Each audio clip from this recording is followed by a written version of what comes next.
আসসালামু আলাইকুম, welcome to BBA academy. BBA fourth year accounting এবং ফাইন্যান্স ডিপার্টমেন্টের একটি কঠিন সাবজেক্ট হলো রিসার্চ মেথোডোলজি। কারণ এই সাবজেক্টের অঙ্ক আসে মাত্র 2-3টা, আর সব ইংলিশে থিওরি। তো জাতীয় বিশ্ববিদ্যালয়ের অধিকাংশ স্টুডেন্ট ইংলিশে দুর্বল, যে কারণে এই সাবজেক্টে অধিকাংশ স্টুডেন্ট ফেল করে। আর এই ভিডিওটি যারা দেখবে আশা করি তাদের পাস নিয়ে টেনশন করতে হবে না, কারণ এই সাবজেক্টের জন্য ফ্রি হ্যান্ড রাইটিংয়ের মতো আমাদের কিছু অটো শিট আছে, যেগুলো দিয়ে যে কোনো থিওরি আসলে লিখতে পারবেন। আর এভাবে আমার হাজার হাজার স্টুডেন্ট প্রতি বছর পাস করছে, আলহামদুলিল্লাহ ভালো রেজাল্টও করছে। তো প্রথমত দেখে আসি প্রশ্নের ক্যাটাগরি। এখানে সব তো ইংলিশে। এ পার্ট, বিসি পার্টের জন্য সি পার্টে আসবে হচ্ছে 2-3টা অঙ্ক পুরো বই মিলে, যে কারণে অঙ্ক কমন ফেলা অনেক টাফ।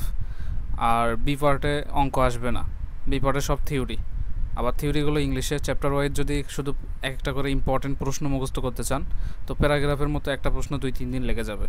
তো এইভাবে পড়লে যে কারণে কমনও ফেলতে পারবেন না, আর 50টা প্রশ্নও মুখস্থ করতে পারবেন না, শত শত প্রশ্ন আসে। আর এর ভেতরে আপনার স্ট্রাকচার অনুযায়ী বা ফরম্যাট অনুযায়ী পড়লে খুব সহজে ভালো রেজাল্ট করা যায়। তো অ্যাডভান্টেজ, প্রথমে আসে ডেফিনিশন, সংজ্ঞাগুলো আসে, সংজ্ঞা। এরপর টাইপস, প্রকারভেদ, advantage, importance, significant, benefits, objective, essential, merits, purpose, এগুলো সব এক স্ট্রাকচার দিয়ে লেখা যায়। ডিসঅ্যাডভান্টেজ, অসুবিধা, এটা তো সুবিধার গেল, অসুবিধা, গুরুত্ব, আর এটা অসুবিধা, লিমিটেশন, ব্যারিয়ার, ফেইলার, মেরিটস। এরপর ক্যারেক্টারিস্টিক্স, বৈশিষ্ট্য, ফিচার্স, এলিমেন্টস, নেচার, প্রপার্টিস। এরপর হচ্ছে পার্থক্যের ফরম্যাট, ডিফারেন্স, ডিস্টিংশন, ডিস্টিংগুইশ। প্রথমত আসি ডিসঅ্যাডভান্টেজের জন্য যে প্রশ্নগুলো ইম্পর্টেন্ট, এই রিলেটেড যে কোনো প্রশ্ন লেখা থাকতে পারে যে লিমিটেশন, তখন এই স্ট্রাকচার দিয়ে লিখবেন। এখানে লেখা আছে স্ট্রাকচারের লিমিটেশন, তারপর হচ্ছে ডিসঅ্যাডভান্টেজ, তারপর এই যে লিমিটেশন, ফলস, শর্টকামিংস, এই ধরনের যে কোনো লেখা থাকলে বুঝতে হবে এটা অসুবিধার ফরম্যাট, এই স্ট্রাকচার দিয়ে তখন লিখবেন। ইন্ট্রোডাকশন, সূচনা, এটা দিয়ে সূচনা, 2টা সূচনা দিয়ে আছে, একটা প্রশ্নের জন্য একটা সূচনা লিখতে হবে। এই দুইটাই কিন্তু একটা প্রশ্নের আনসারের জন্য লিখবেন না।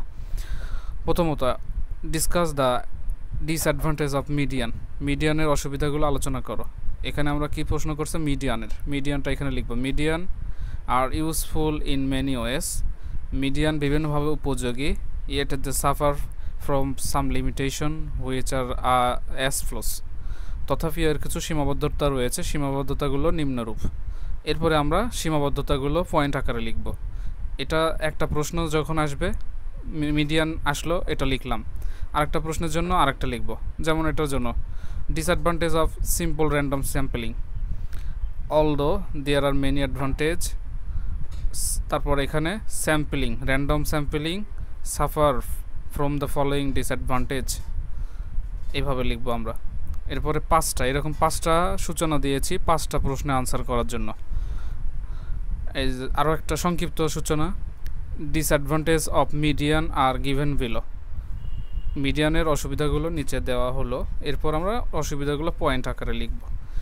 এই পয়েন্টগুলোতে যে শূন্যস্থান, মিডিয়ানের আমরা শূন্যস্থান এখানে মিডিয়ান লিখব। এটা যেহেতু লাস্ট ইয়ার, তাই যেভাবে হোক রিস্ক না নিয়ে পাশ করার চেষ্টা করা উচিত। তাছাড়া লাইফ থেকে একটা বছর নষ্ট হয়ে যাবে, চাকরি ক্ষেত্রেও পিছিয়ে পড়বেন। আর অনেকে আশা ছেড়ে দিয়েছে যে এই অল্প সময় পাশ করতে পারবে কি না। তাদের কিছু রিভিউ দেখাই, যারা গত পরীক্ষাগুলোতে মাত্র 2-3 দিন আগে আমার কোর্স নিয়ে পাশ করেছে। আমাদের কোর্সটা স্পেশালভাবে সাজানো। এরপরেও আমার প্রোফাইলে আসলে দেখতে পারবেন, যেখানে যারা আমার কোর্সটা নিয়েছিল অধিকাংশই অল্প সময়ে তাদের আমি সেভাবে গাইড করছি, এতে সবাই ভালো করেছে। অন্য স্যাররাও যেখানে পরীক্ষার আগে প্রতি সাবজেক্ট কোর্স ফি 1000 থেকে 1500 টাকা নিচ্ছে, সেখানে আমরা শুধুমাত্র স্টুডেন্টদের কথা বিবেচনা করে তারা যেন 2-1 দিনে পড়ে পাশ করতে পারে, এই আর লস যেন না যায়। কোর্স যদি না নেন তো ফেল করলে 1 বছর পরে আবার ফর্ম ফিল আপ করতে ঠিকই 2000 টাকা লাগবে।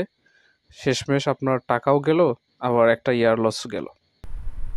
1 নম্বর পয়েন্ট, ইনঅ্যাডিকুয়েট, অপর্যাপ্ত। 2, not exact.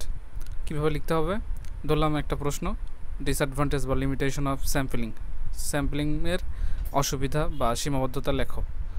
Sampling are not designed specially to meet the need of the researchers, নমুনায়ন বা স্যাম্পলিং গবেষকদের প্রয়োজন মেটাতে বিশেষভাবে তৈরি করা হয় না। মেজারমেন্ট প্রবলেম, এভাবে এটাতে কোনো শূন্যস্থান নাই, পুরোটা লেখা যাবে সবগুলোতেই। লেক অফ অ্যাকুরেসি, সঠিকতার অভাব। ইনকনসিস্টেন্সি, অমিল, শূন্যস্থানে যে প্রশ্নটা আসবে লিখে দেব আমরা। লেক অফ পলিসি, নীতির অভাব। টাইম কনজিউমিং, সময় সাপেক্ষ। এভাবে লেখার পরে এখন একটা কনক্লুশন, এন্ডিং বা ফিনিশিং, আমরা কোনো একটা কিছু লেখার পরে শেষে লিখি যে পরিশেষে আমরা বলতে পারি এটা প্রতিষ্ঠানের জন্য বা ব্যবসার জন্য অনেক গুরুত্বপূর্ণ, বা এটা যেহেতু অসুবিধা, এটার বিভিন্ন অসুবিধা রয়েছে। তো এই অসুবিধাগুলো শেষে কিভাবে উপসংহার লিখতে হয়, এটা এভাবে 3টা দিয়েছি আমি। যে কোনো একটা প্রশ্নের জন্য একটা লিখতে হবে, যেটা হচ্ছে প্রিফেস বা প্রথমত যেটা সূচনার মতো, উপসংহারও, এন্ডিং পয়েন্ট, এটাও একটা একটা করে লিখতে হবে একটা প্রশ্নের জন্য। দো sampling have some limitation, it's necessity and acceptability, গ্রহণযোগ্যতা আর বিয়ন্ড কোয়েশ্চেনস। যদিও নমুনায়নের বা স্যাম্পলিংয়ের কিছু সীমাবদ্ধতা রয়েছে, তবু এর প্রয়োজনীয়তা এবং গ্রহণযোগ্যতা প্রশ্নাতীত। এটা হচ্ছে একটা প্রশ্ন হয়ে গেল। এইভাবে অ্যাডভান্টেজ, ইম্পর্টেন্সের জন্য যে প্রশ্নগুলো আসবে এই প্রশ্নগুলো, আর এই প্রশ্নগুলো একটা ফরম্যাটে লেখা যাবে। ডিফারেন্স, ডিস্টিংশন, ডিস্টিংগুইশের জন্য এগুলো ইম্পর্টেন্ট, এগুলোর ভেতরে আসবে। আর এতগুলো প্রশ্ন যেহেতু মুখস্থ করা যাবে না আলাদাভাবে, সেই কারণে একটা স্ট্রাকচার দিয়ে লেখা যাবে। ক্যারেক্টারিস্টিক্সের জন্য এই প্রশ্নগুলো ইম্পর্টেন্ট।